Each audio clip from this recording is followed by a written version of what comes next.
الاحترام دوستو، ربیع الاول کا مبارک مہینہ ہے۔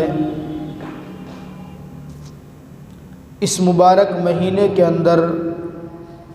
آقا مدنی کریم صلی اللہ تعالی علیہ وسلم کی سیرت، صورت، آپ علیہ الصلاۃ والسلام کی ولادت، آپ علیہ الصلاۃ والسلام کی میلاد کی محافل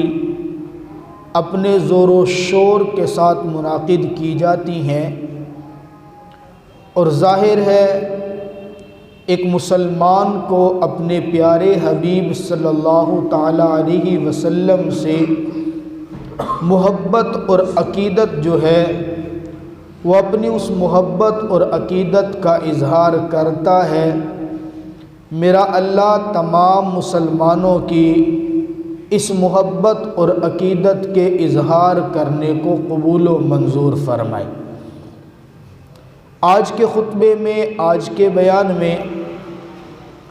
ہم جس موضوع پر گفتگو کریں گے وہ موضوع ہے کہ ماہ ربیع الاول اور اس کے تقاضے۔ ربیع الاول کا مہینہ آتا ہے تو یہ ہم سے کیا تقاضا کرتا ہے؟ میرے آقا کی زندگی، آقا کی سیرت، آقا کی صورت،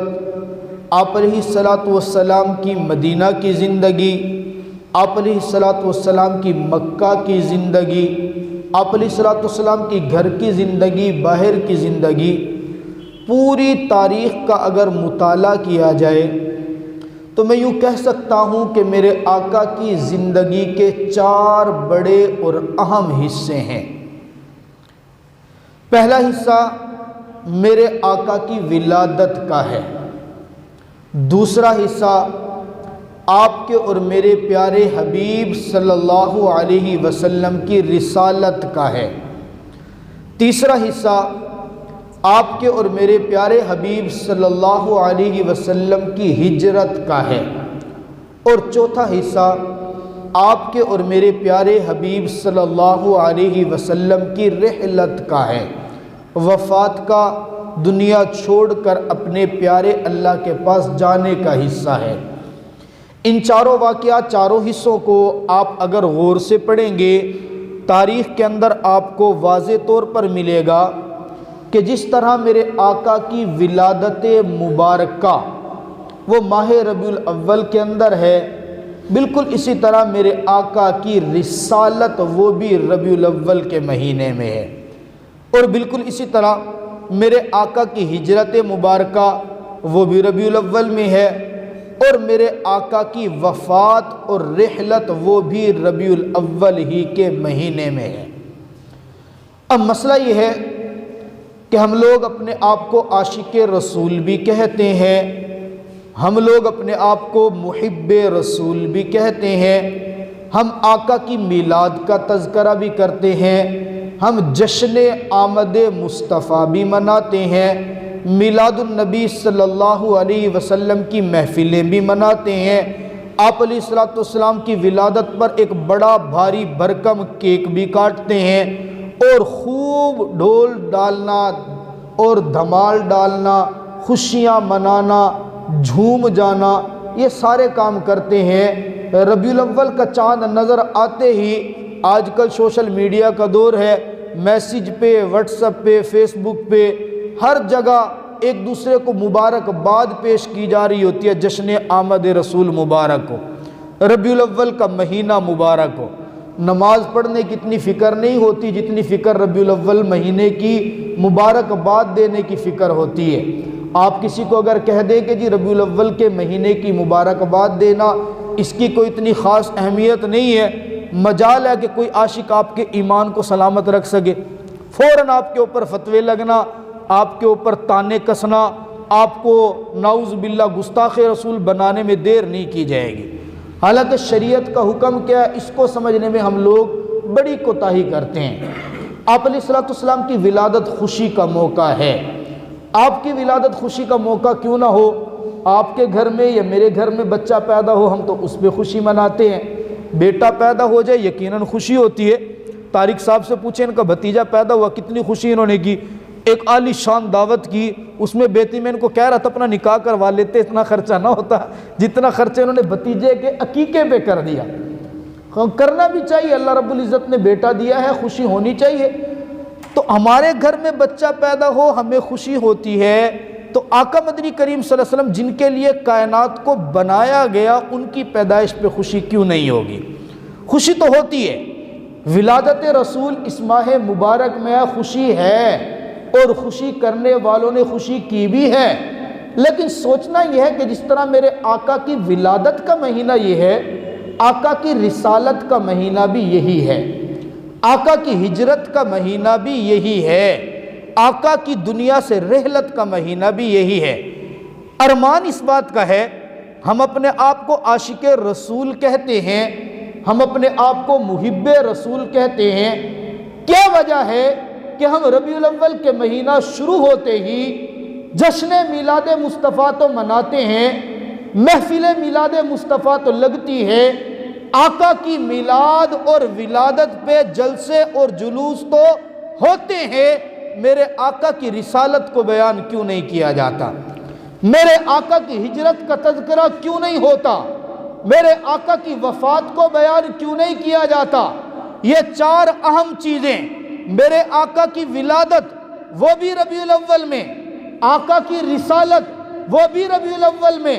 آقا کی ہجرت وہ بھی ربیع الاول میں، اور میرے آقا کی وفات بھی ربیع الاول میں ہے۔ اور پھر دل پر ہاتھ رکھ کر جملے پر غور کرنا، ان چاروں چیزوں کے اندر سے ایک چیز وہ خوشی کی ہے، میرے آقا کی ولادت ہے، اہل ایمان خوشی سے جھومے، جھومنا بھی چاہیے، میرے آقا کی ولادت ہے، خوش ہونا بھی چاہیے، لیکن میرے آقا کی رسالت آزمائش ہے، میرے آقا کی ہجرت آزمائش ہے، اور میرے آقا کی وفات یہ اس سے بڑی آزمائش ہے۔ اب آپ اندازہ کریں، ہمارے گھر کے اندر اگر کوئی شادی کا یا خوشی کا فنکشن ہو نا، شادی یا خوشی کا فنکشن ہو، ماشاءاللہ بزرگ ہیں، اپنے بیٹوں کی شادیاں کی ہوں گی، بیٹیوں کی ہوں گی، گھروں میں خوشی کا سما دیکھا ہوگا۔ اللہ تعالیٰ مزید سب کی زندگی میں خوشیاں عطا فرمائے۔ اللہ تعالیٰ کسی کی زندگی میں ایسا ماحول پیدا نہ کرے، لیکن ایک سوچ کے دیکھیں، تصور کریں، گھر میں خوشی کا سما ہو، مہمان آئے ہوئے ہوں، خوشی کا ماحول بنا ہوا ہو، اچانک کوئی ایک 2 سال کا بچہ بھی اگر گھر کے اندر فوت ہو جائے، کیا خوشی کا سما باقی رہ جاتا ہے؟ کیا گھر والے خوشی کر لیتے ہیں؟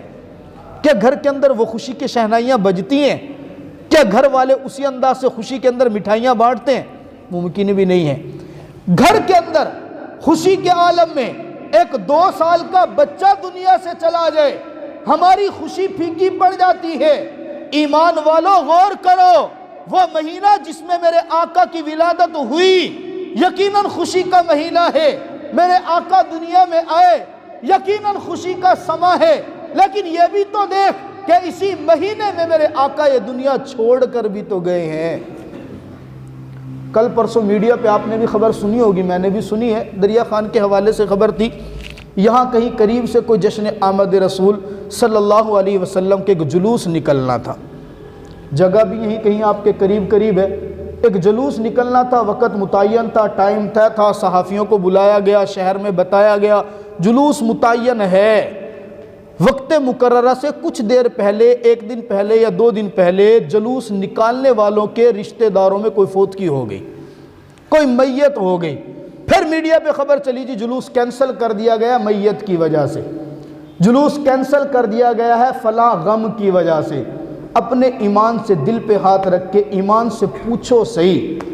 جلوس اور خوشی نکالنی ہے پیغمبر کی آمد کی، رشتہ دار آپ کا فوت ہو رہے، جلوس کینسل پیغمبر کی وفات کے، پیغمبر کی ولادت کا کیا گیا، اپنے رشتہ دار کے جدا ہونے کا اتنا غم ہے کہ پیغمبر کی آمد کا جو جلوس بنایا تھا وہ کینسل کر دیا، اور اسی پیغمبر کی وفات جب اس مہینے میں ہوتی ہے اس کا غم نہیں ہوتا۔ اس کی ولادت پہ خوشی منانا تو ہم نے سمجھا ہے، اور جو خوشی نہ منائے اس کو کوسنا، اس کو جھاڑنا، اس کو ایمان سے نکل جانے کا سرٹیفکیٹ دینا، یہ تو ہم نے سمجھا ہے۔ ہمارا رشتہ دار فوت ہوا تو ہم نے جلوس کینسل کر دیا، کبھی سوچا بھی صحیح کہ میرے آقا کی وفات بھی تو اسی مہینے میں ہے، ہم ولادت کی خوشی اس مہینے میں منا رہے ہیں، وفات بھی تو میرے آقا کی اسی مہینے میں ہے، تو کیا ہمیں اس کا غم نہیں ہوگا؟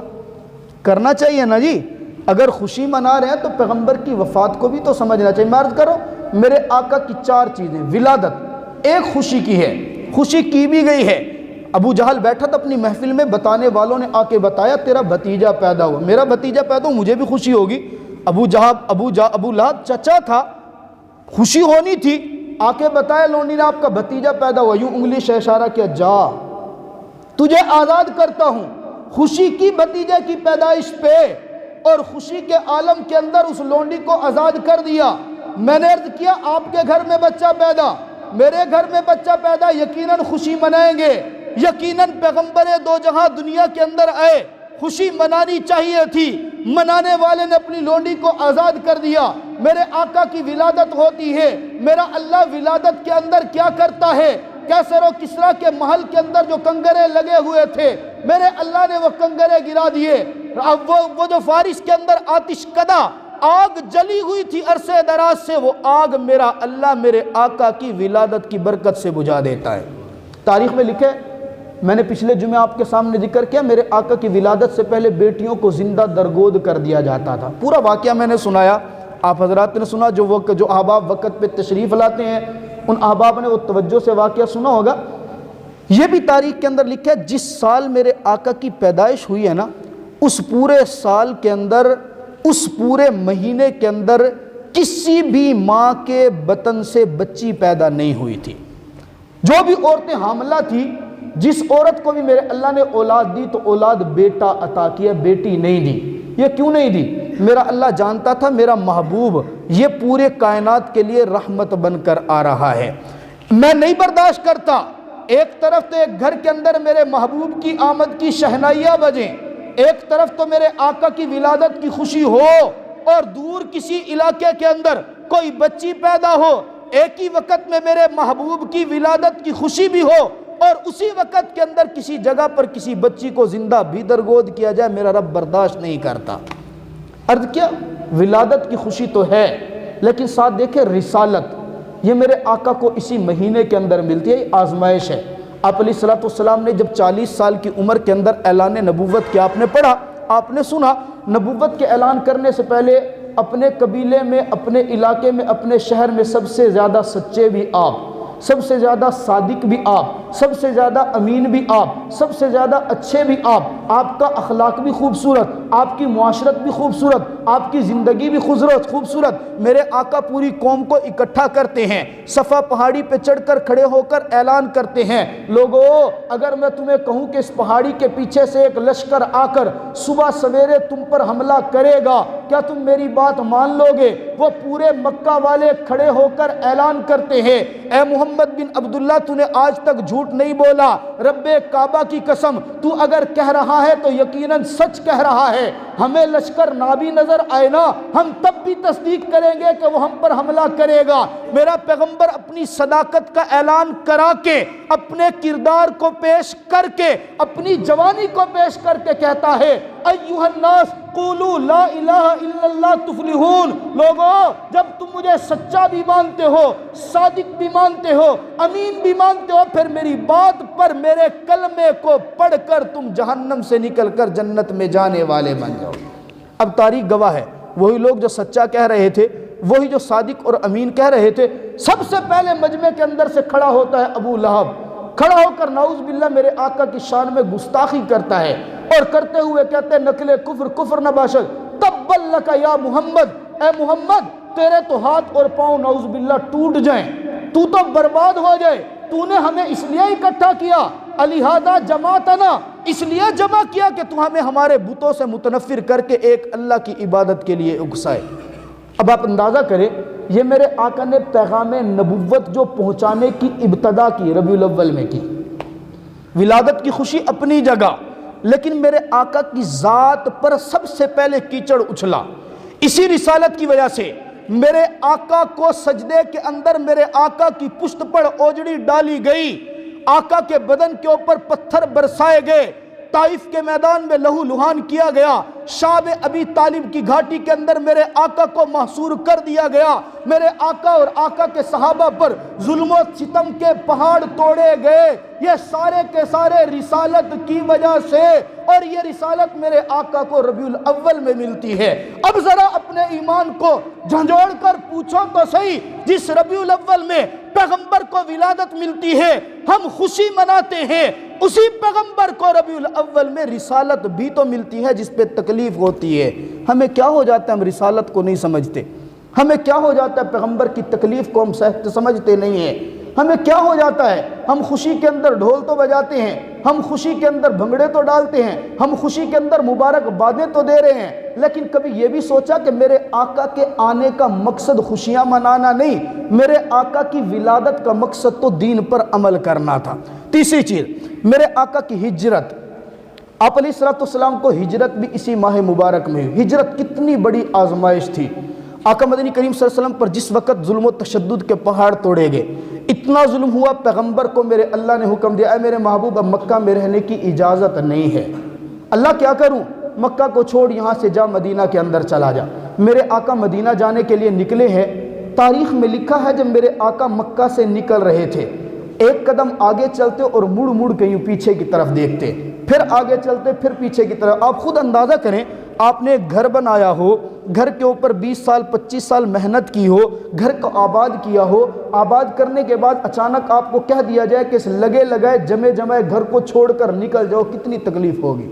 میرے آقا نکل رہے ہیں اور یوں مڑ مڑ کے پیچھے دیکھتے ہیں۔ تاریخ میں لکھا ہے پیغمبر جب مسکراتے تھے میرا اللہ جنت کو خوشبو سے مہکا دیا کرتا تھا، اور پیغمبر جب غمگین ہوتے، میرے دوستو کائنات کی ہر چیز غمگین ہو جاتی تھی۔ میرے آقا مکہ سے نکل رہے ہیں، کعبۃ اللہ کی جانب یوں منہ کر کے دیکھتے ہیں، میرے آقا کی آنکھ میں آنسو آ جاتا ہے، میرے آقا کے آنسو کا قطرہ رخسار پر گرتا ہے، میرے آقا روتے ہوئے کعبہ کو مخاطب کر کے کہتے ہیں، کعبہ تجھے چھوڑنے کو محمد کا دل تو نہیں کرتا، لیکن کیا کروں تیرے باشندے مجھے یہاں پر رہنے نہیں دیتے۔ اندازہ کریں یہ ہجرت کتنا بڑا صدمہ ہوگا، یہ ہجرت کتنی بڑی تکلیف ہوگی، یہ میرے آقا کو اسی ماہ مبارک کے اندر ہوئی ہے۔ ہم نے ایک خوشی کو تو یاد رکھا ہے، لیکن آقا کی آزمائش رسالت کو بھول گئے، آقا کی آزمائش ہجرت کو بھول گئے، اور سب سے بڑی آزمائش میرے آقا کی وفات مبارک ہے، میرے آقا کی رحلت مبارک میرے دوستو وہ بھی اسی ماہ مبارک میں ہوئی۔ اتنا بڑا صدمہ، آقا خود فرماتے ہیں قرب قیامت میں میری امت کے اوپر 3 صدمے آئیں گے، میری امت پر 3 بڑے صدمے آئیں گے، سب سے بڑا صدمہ میری وفات کا ہوگا،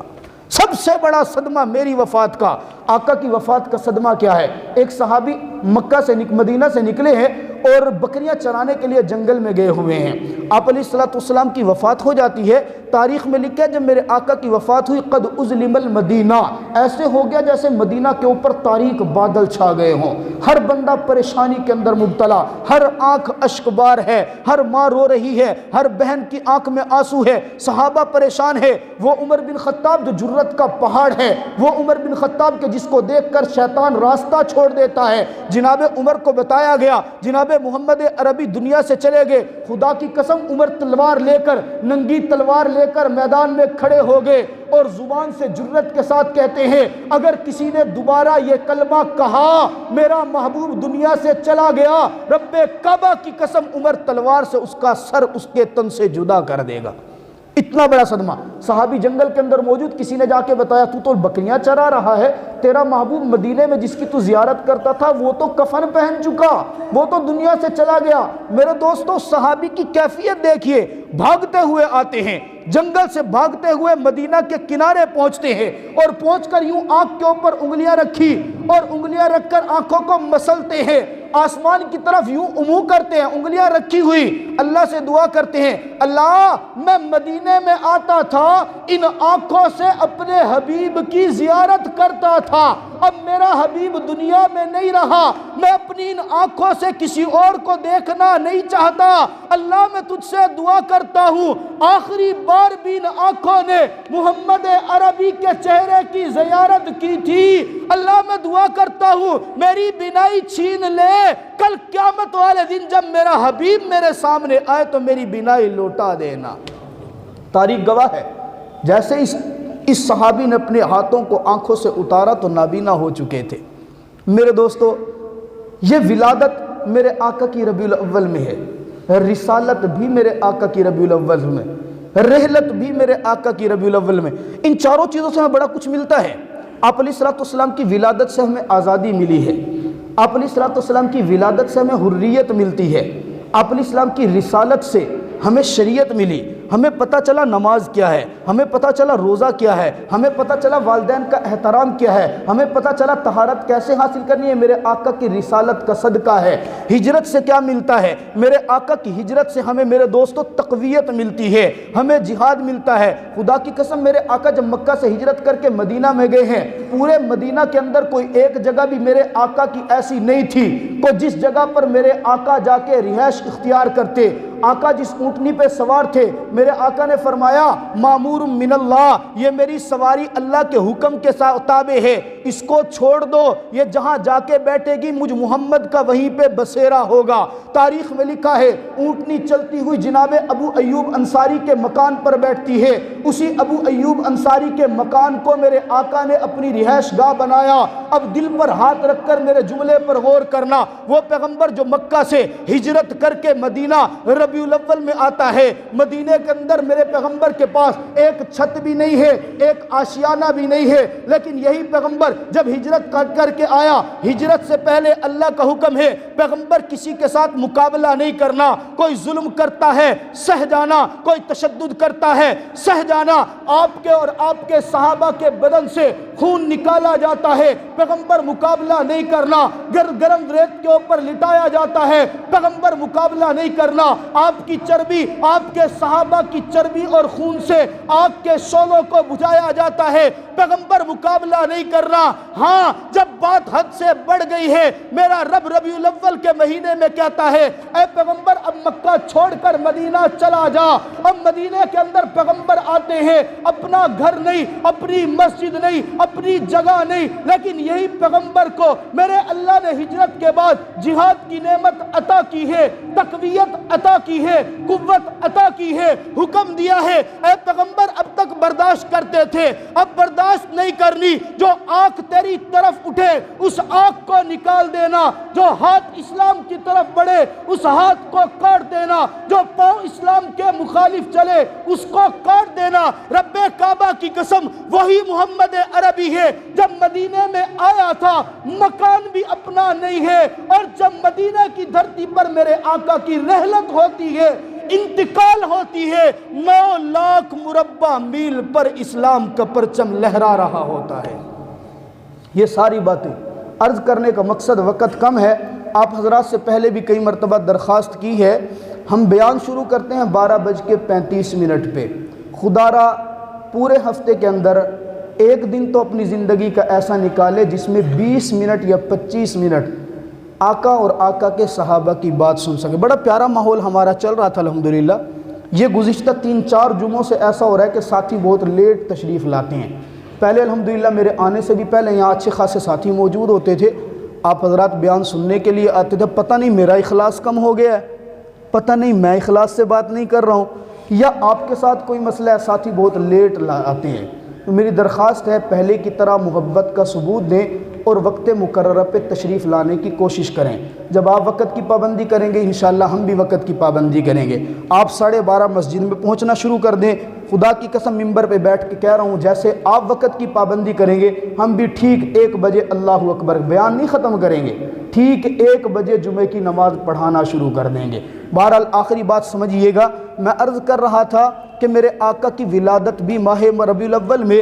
رسالت بھی ماہ ربیع الاول میں، میرے آقا کی ہجرت بھی ماہ ربیع الاول میں، اور وفات بھی۔ جیسے میں نے پہلے ذکر کیا کہ ہمارے گھر کے اندر سینکڑوں خوشیاں ہوں، سینکڑوں خوشیاں، اگر ایک غمی پیدا ہو جائے تو ہم خوشیوں کو بھول جاتے ہیں۔ ہمارے گھر میں شادی کا فنکشن ہو، ایک چھوٹا سا بچہ بھی فوت ہو جائے نا، سال کا یا 1.5 سال کا، ہم ساری خوشیاں بھول جاتے ہیں۔ ہم پھر خوشی کی شہنائیاں بھول جاتے ہیں، ہم ڈھول نہیں بجاتے، وہ ایک الگ بات ہے، ڈھول بجانا جائز ہے نہیں، خوشیاں ختم، پھر نئے کپڑے بھی کوئی نہیں پہنتا، عید کی خوشی بھی نہیں مناتے کیونکہ ایک فوتگی ہو گئی ہے۔ جب ہم اپنے گھر کی فوتگی کو مد نظر رکھتے ہوئے خوشیاں بھولتے ہیں تو یہ بھی سمجھنا چاہیے میرے آقا کی ولادت خوشی کا موقع ضرور ہے، میرے آقا کی پیدائش کا یہ مہینہ خوشی کا ضرور ہے، لیکن میرے آقا کی وفات بھی تو اسی مہینے میں ہوئی ہے، میرے آقا کی رسالت کی پریشانیاں بھی تو اسی مہینے میں شروع ہوئی ہیں، میرے آقا کی ہجرت کی پریشانیاں بھی تو اسی مہینے میں شروع ہوئی۔ پھر کیا ماجرا ہے کہ ہم اپنی ایک غمی کی خاطر اپنی ساری خوشیوں کو بھول جائیں؟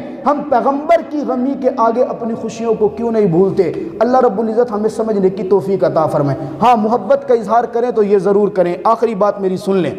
آپ علیہ الصلوۃ والسلام سے محبت کرنی ہے، محبت کا اظہار یہ ہو، ربیع الاول کا مہینہ شروع ہوتا ہے، ہر بندہ اپنے اوپر لازم کرے میں نے شب و روز کے اندر 1000 مرتبہ پیغمبر پر درود پاک بھیجنا ہے۔ بھیجیں گے یا نہیں بھیجیں گے؟ یہ میرے آقا کی محبت کا تقاضا ہے۔ ہم 1000 مرتبہ چلتے پھرتے، اس کے لیے وضو بھی شرط نہیں ہے، باوضو ہونا بھی شرط نہیں، آپ چلتے پھرتے پڑھیں صلی اللہ علیہ وسلم، صلی اللہ علیہ وسلم۔ خدا کی قسم آپ میلاد مصطفیٰ کی محفل نہ لگائیں، آپ جلوس میں شرکت نہ بھی کریں، اگر آپ نے رسول اللہ پر درود پاک پڑھنا شروع کر دیا، میرا اللہ آپ کا نام عاشق رسول میں ضرور لکھ دے گا۔ اللہ رب العزت ہمیں سمجھنے کی توفیق عطا فرمائے۔